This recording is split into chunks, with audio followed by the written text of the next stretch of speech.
El ser humano es un animal gregario, vive en comunidad, por protección, para prosperar y en una dimensión muy especial y única de nuestra especie, para ser. Pues solo un humano puede hacer a otro, solo un humano puede dar humanidad y solo otro humano puede recibirla. No llegamos al mundo con un idioma definido, no llegamos con hábitos, preferencias o una personalidad preestablecida. Nos vamos construyendo a partir de quienes nos rodean. Aprendemos sobre el mundo, aprendemos sobre la sociedad y aprendemos reglas a través de diferentes métodos. Las más importantes e inquebrantables reglas son las prohibiciones llamadas tabús. La palabra regla es la más adecuada para el término, pues los tabús, a pesar de existir como conceptos hoy en día, tienen su origen en supersticiones, hechicería y costumbres ancestrales de los hombres primitivos que habitaron nuestro mundo desde que el hombre es hombre, con la finalidad de impedir ciertas conductas. Un tabú está inevitablemente ligado a consecuencias negativas, ya sean castigos físicos o sanciones sociales como el exilio. Estas reglas y prohibiciones sentarían un precedente de lo que tiempo después serían las leyes, pero las leyes son normas redactadas, establecidas y bien definidas que se pueden consultar. Aquí empieza lo interesante, pues a diferencia de las leyes, los tabús se transmiten a través de la costumbre y la tradición. Básicamente estas prohibiciones son parte de la mitología y la historia de un pueblo. Fábulas, mitos y leyendas que cuentan la historia de un pueblo y ayudan a transmitir enseñanzas. Desde la epopeya de Gilgamesh, pasando por las fábulas griegas de Ésopo, los 12 trabajos de Heracles, el cuento de Ícaro y las alas de cera, o el famoso mito del rey Midas. Se cuentan historias, se transmiten lecciones y se advierte de las desgracias que llegan con la furia de los dioses o las recompensas de ser fiel a ellos y respetar el territorio divino. Y de hecho, existieron muchos tabús relacionados a la religión, a dioses y espíritus importantes pertenecientes a muchos lugares y a épocas diversas. Así pues, en el capítulo 363 de Berserk titulado Mono Saltarín, cuando Shirke pregunta a Getfryn qué tipo de conexión tienen su maestra y el caballero calavera, Getfryn empieza a narrar. En su juventud, tu maestra, Flora, era súbdita de la sacerdotisa de los cerezos en flor. En esos tiempos ella era muy cercana a los dos, pero sus sentimientos eran muy potentes. Esto lo anotaremos como nuestro punto pendiente número 1, pues esta frase de Getfryn será muy importante más adelante. La frase es, pero sus sentimientos eran muy potentes. Continuando. Luego de ese horrible día cuando el sol negro brilló sobre la tierra, mi amiga Flora rompió un tabú. Por ese motivo, fue exiliada de la isla y tuvo que marcharse. Como mencioné en el video análisis del capítulo 363 que dejaré aquí en la parte superior derecha del video, el tema de un tabú para los hechiceros me parece muy interesante, pues ejemplos como Volvapa, que es una maestra de maldiciones y manipulación de almas, o los muñecos de Mimbre, que fueron creados por medio de sacrificios de seres humanos, nos demuestran que los magos tienen una gran tolerancia a estos temas que, si bien no son puntualmente malvados, sí muestran un lado más oscuro de la magia convencional que conocemos. Portar un Behelit o entrar en contacto con espíritus oscuros tampoco son motivos suficientes para ser expulsados de Elfheim. Considerando esto, el término tabú parece ser muy específico para los magos. En el capítulo 224 titulado Incendio número 2, encontramos una pista de lo que puede implicar este tabú. Mientras la mansión del árbol espiritual es atacada y Flora se ve envuelta en llamas, Shirke intenta ir en ayuda de su maestra, pero Flora la detiene. Ella le dice, deberías saberlo bien, ese momento ha llegado, refiriéndose a su momento para trascender y dar el siguiente paso en su existencia. En sus propias palabras, no es el fin, sino un cambio en su forma de vida. Lo importante es que Flora menciona, debo pagar la deuda. Tú como hechicera deberías saber el gran pecado que es extender tu tiempo de vida. Esto lo añadiremos como nuestro punto pendiente número 2, trascendencia y extender el tiempo de vida.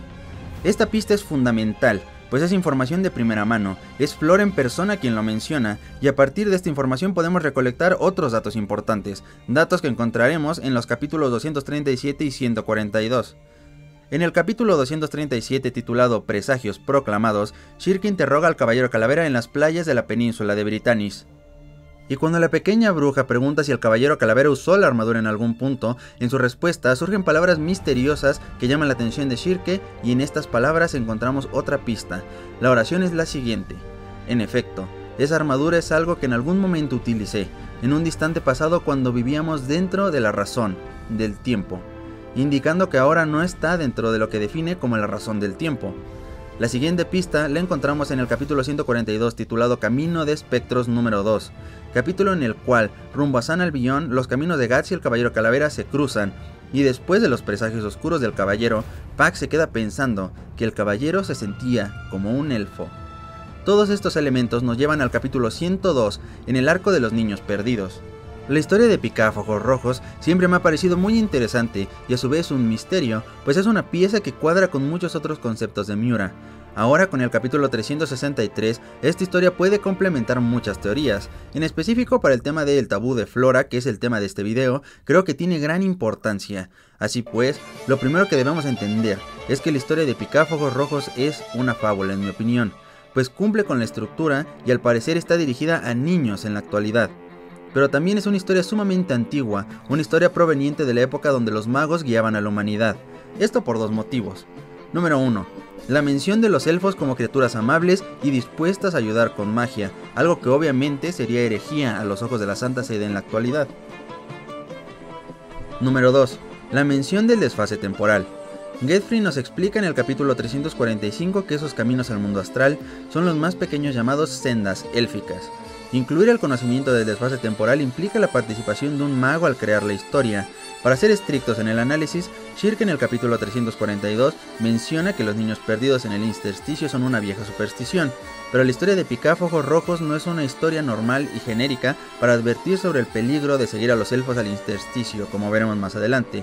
Y un último y pequeño punto que me gustaría mencionar, que considero importante, es que esta historia permaneciera en el imaginario colectivo de esta región. Pues Puck en el capítulo 108 percibe la esencia de los elfos que habitaron el valle, esencia que proviene del árbol donde Rosín escondió su Vegelid. Y en el capítulo 115 confirma a Rosín que los elfos habitaron el valle realmente, pero abandonaron esas tierras. Y aunque no sabemos si la historia de Picaf está ambientada en el Valle Brumoso, como mínimo sabemos que no existe sin fundamentos, pues un mago en el pasado tuvo que confirmar la presencia de los elfos en la región.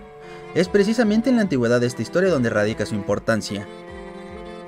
Como mencionamos anteriormente, la historia de Picaf Ojos Rojos me parece una pieza misteriosa y difícil de colocar en el rompecabezas que es Berserk. Una de las preguntas más válidas a tomar en cuenta es, ¿por qué debería ser una pieza a tomar en cuenta? ¿Podría ser solo una historia y ya? La respuesta es simple. Cada apóstol a lo largo del manga aporta elementos, en un principio interesantes y una vez desarrollados importantes para la obra, ya sean sus acciones, conceptos, objetos o pistas más visuales. Como dos ejemplos claros podemos mencionar el Vegelid del Conde, que hasta la fecha aporta Guts, o el Niño de la Luna, que gracias a una simple decisión del apóstol Vegelid se volvió un elemento central en la saga. Estos son únicamente los ejemplos más evidentes, pero aquí en la esquina superior derecha te dejaré un video sobre los apóstoles y sus aportes concretos.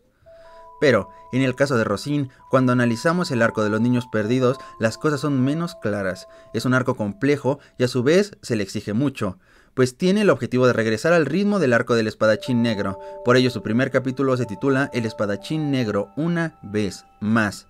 Como planteamos en el video del sermón de Godo, Miura estaba consciente del enojo de los lectores en épocas del eclipse, pues acababa de sacrificar a los personajes más queridos hasta entonces, y en consecuencia, para continuar la serialización, el arco de los niños perdidos debía estar muy bien pensado, para sostener la obra el tiempo suficiente para continuar, y probar que no todo había terminado con el eclipse. Analizaremos este arco a fondo en el futuro. Por ahora retomemos el tema de la historia de Picaf Ojos Rojos. Con todo lo anterior en mente, y gracias al capítulo 363, yo personalmente creo que la historia de Picaf es uno de los aportes de este arco.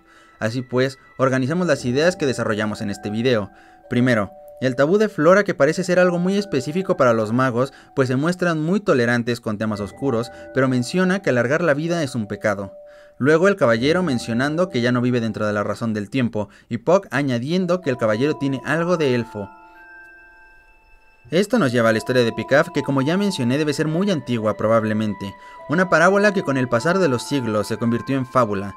Como mencionamos en la introducción de este video, las historias de este estilo con enseñanzas, lecciones o moralejas religiosas, morales o lógicas suelen formar parte de la mitología de una civilización. Yo creo que siglos atrás, en la era de los hechiceros, esta historia era una parábola que se contaba a los aprendices de los magos con la finalidad de adoctrinarlos y crearles un prejuicio para respetar a la muerte. Recordemos que para estudiar magia es indispensable, supuestamente, empezar a una edad temprana. Shirk menciona en el capítulo 236 titulado El sonido del mar: se dice que no serás capaz de perfeccionar la magia si recuerdas un día en el que no la estudiaste, y eso se debe a que cuando una persona envejece, se liga a la vista del mundo físico que se presenta ante sus ojos, y esos prejuicios son los más difíciles de abolir. Pero de esta misma forma, mientras eliminan los prejuicios del mundo físico, los magos tienen que educar en sus propias doctrinas, y siempre es más sencillo crear una historia de un monstruo que devora niños que se quedan despiertos a altas horas de la noche, que explicar y convencer a un niño de dormir temprano, o en términos más serios, es más práctico narrar cómo Agamenón tuvo que sacrificar a su hija Ifigenia como castigo por haber matado a un ciervo en un bosque sagrado y haber ofendido a Artemisa, que explicar que debe respetar a los dioses. Y como mencioné, el objetivo didáctico de la historia de Picafojos Rojos es enseñar a los magos el respeto a la muerte. Aunque en un primer momento podría parecer una historia que pretende prevenir a los niños de seguir a los elfos a sus hogares, justo como las historias que mencionó Shirke en el capítulo 342, pero hay una diferencia fundamental, y es que Picaf no es atraído por un elfo, lo que es el detonante común en las historias que mencionaba Shirke. Y esto lo cambia todo. ¿Qué es lo que nos quieren comunicar con la historia de Picaf? Esta pregunta la responderemos en la siguiente y última parte de este análisis. Y eso es todo por el video de hoy, bro, espero que te haya gustado. En esta primera parte dimos los fundamentos y analizamos por qué es una historia importante. En la siguiente parte analizaremos a fondo la historia así como el tabú de Flora. Te invito a seguirme en mis redes sociales, tengo Instagram, tengo Facebook y estoy muy activo por Twitter. También te invito a seguirme en mi canal secundario de videojuegos y en mi canal de Twitch si quieres acompañarme en los directos. Por último, aquí te estaré dejando dos listas de reproducción, una con mis teorías de Berserk y otra con mi saga de Degustando A, que básicamente son reviews de otros mangas. Hasta la próxima.